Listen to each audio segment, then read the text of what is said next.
qu'on donne et qu'est-ce qu'on reçoit. Donc, ce qu'on va donner traduit quoi? La ressource qui doit être créditée et ce qu'on reçoit qui est l'emploi qui doit être débité. Oui. Donc, à partir de là, je saurai ce que je dois débiter et ce que je dois créditer. Et vous devez savoir que donc, dans un tel cas de figure, qu'est-ce qu'on fait? Normalement, je dois débiter quoi? Je dois débiter ce que je reçois. Normalement, je dois recevoir quoi? L'argent du tiers. Mais on vous dit quoi? M. Spada nous dit, lorsque nous avons une opération d'achat ou de vente, il faut enregistrer d'abord quoi? La créance ou la dette avant de faire le règlement. Du coup, ce que je reçois, je dois recevoir l'argent normalement du client. Mais je ne vais pas mettre quoi? Je ne vais pas mettre l'argent que je reçois. Mais je vais mettre quoi? Le client. Vous dites que quoi? J'ai une créance sur le client. Donc, créance client. Donc, ce que je vais débiter, c'est quoi? C'est le compte du client. Vous dites, j'ai une créance sur le client. Et je crédite quoi? Je vais créditer quoi?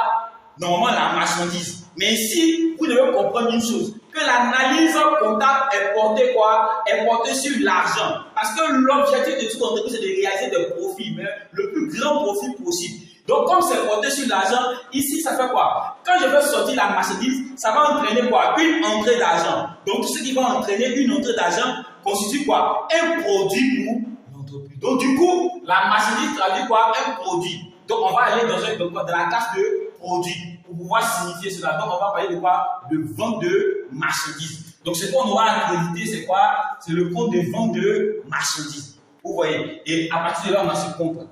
Et compte tenu de la structure du régime, on peut savoir s'il y a la TVA ou pas. Donc, ça va dépendre du régime tout et tout. Donc, ce sont des dispositions dont on va vous donner les détails et vous serez vraiment outillé. Voilà. Mais là, ce n'est qu'un aperçu de la chose. Voilà. Donc, quand vous avez affaire à une opération externe, c'est-à-dire avec une tierce personne, vous devez faire l'analyse ici. Qu'est-ce que je donne et qu'est-ce que je reçois? Ce que je donne, c'est la ressource qui doit être créditée et ce que je reçois, c'est l'emploi qui doit être débité. Donc, voici un peu l'analyse qu'il faut porter. Donc, tout ce qu'on fait, que ce soit à l'école comme dans notre pratique de tous les jours, c'est sur ces deux environnements que l'analyse est portée. L'interne et l'externe. Donc, tout ce que vous aurez à faire comme analyse va se porter sur ces deux environnements. Donc, il faut situer d'abord l'environnement et ensuite on fait l'analyse. Donc, pour toute situation, vous devez situer l'environnement et ensuite vous faites l'analyse simplement pour être à l'aise dans ce que vous allez faire. Mais si vous ne faites pas cela, vous serez un peu mélangé, à savoir, bon, qu'est-ce que je dois débiter, qu'est-ce que je dois créditer, tout ça. Maintenant, il y a une autre information que je vais vous donner. Vous devez savoir que, normalement, ce qui est crédité là, ce qui est crédité en réalité, c'est quoi? C'est ce que je donne, ce qui ne m'appartient pas. Et ce qui est débité, c'est ce que je reçois, ce qui m'appartient.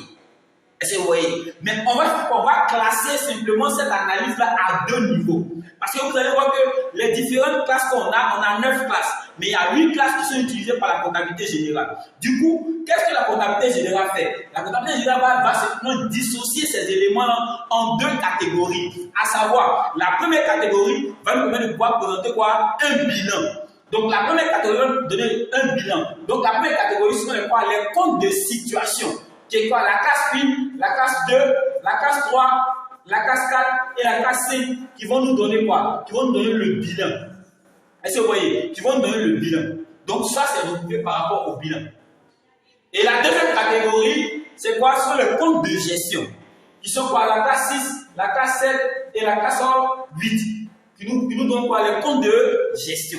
Est-ce que vous voyez? Donc, si on a fait une analyse, vous devez savoir qu'ici, en se portant sur le compte du bilan, ce qui appartient à l'entreprise, c'est quoi? C'est ce qui est au débit. Et ce qui n'appartient pas à l'entreprise, c'est ce qui est au crédit. C'est-à-dire ce que l'entreprise doit aux autres. Donc, ça n'appartient pas à l'entreprise, c'est au crédit. Maintenant, ici, quand vous prenez les comptes de gestion, ce qui est au débit, c'est quoi? Ce sont les éléments que l'entreprise supporte. Parce que quand c'est une charge, l'entreprise supporte une charge. On supporte la charge, on subit. Voilà. Alors qu'un produit, on crée le produit. Donc on subit la charge et on crée le produit. Est-ce que vous voyez? Parce que tu ne peux pas acheter un bien et puis que tu vas venir revendre et puis tu as dit bon, moi j'ai acheté ça à 10 francs, mais toi tu as me donné combien? Ça ne se fait pas. C'est toi-même qui dois définir quoi. Combien tu vas vendre le bien. Donc, si tu as mal fait, tu vas perdre. Donc, c'est nous-mêmes qui créons quoi? Notre bénéfice. Mais pourquoi c'est ainsi? Comprenez une chose. Tel que je le disais au départ, l'analyse comptable est portée sur l'argent. Donc, qu'est-ce qui se passe? Je prends un exemple. Si je vais acheter, par exemple, ce bidon-là, ce bidon d'eau-là. En réalité, quand je vais acheter un bidon d'eau, normalement, ça, c'est quoi? Ça, c'est un bien. Puisqu'il y a différents types de biens. Quand vous partez sur le volet économique, il y a différents types de biens. Il y a les biens consommables, biens durables, et ainsi de suite. Vous voyez? Donc, ça, c'est un bien en réalité. Mais quand je vais acheter ce bien-là, la comptabilité me dit quoi? L'analyse, plutôt toute est question de langage. La comptabilité, c'est un langage. Donc, l'analyse va me dire que ce que j'ai acheté là, en réalité, c'est quoi? C'est une charge. Pourquoi c'est une charge? Parce que ça va sortir de l'argent. Vous voyez? Quand je reçois ce bien, fait quoi? Je donne de l'argent. Alors, on vous dit quoi? Les sorties d'argent, fait quoi? Appauvrissent quoi? L'entreprise. Du coup, quand l'argent sort, ça est posé comme charge. Pourquoi? Parce qu'on va le définir. Bon, comme c'est bien là, on peut l'utiliser automatiquement. C'est pas un bien qui est durable, qui va faire au-delà d'une année. Donc, automatiquement, c'est quoi? C'est une charge.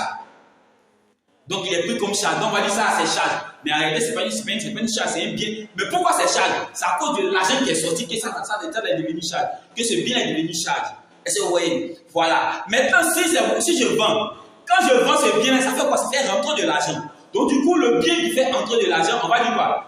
Comme lui, il permet d'avoir de l'argent, donc lui, c'est quoi? C'est un produit. Donc, le produit lui permet de faire quoi? De gagner en argent. Alors que la charge fait quoi? Fait sortir de l'argent. Du coup, c'est tout ça qui est porté quoi? L'analyse. Donc, pour toute analyse, on tient compte de quoi? De l'argent. Donc, quand on parle de produit, de charge, c'est à cause de l'argent qu'on parle de produit. C'est à cause de l'argent qu'on parle de charge. Vous voyez? Donc, aujourd'hui, c'est juste cet aperçu-là qu'on veut vous donner. Voilà, mais il faut dire qu'il y a beaucoup de notions à savoir et il y a des secrets à pouvoir découvrir en matière comptable et bien d'autres. Et soyez-en sûrs, nous allons vous donner toutes ces notions-là au fur et à mesure. Parce qu'on ne peut tout faire mais on va faire au pas à pas. Et pour que vous soyez rudimentés, pour que vous ayez les rudiments qu'il faut, pour que vous soyez aguerris pour n'importe quel autre traitement. Donc, c'est un début. Et vous verrez que la suite sera encore plus agréable. Donc, nous vous disons merci et nous vous demandons de vous abonner massivement. Voilà, abonnez-vous et likez, partagez et vous verrez ce qui va suivre. Donc, ce n'est qu'un aperçu. Donc, nous vous disons merci et nous vous disons à très bientôt pour la suite des événements. Nous vous remercions.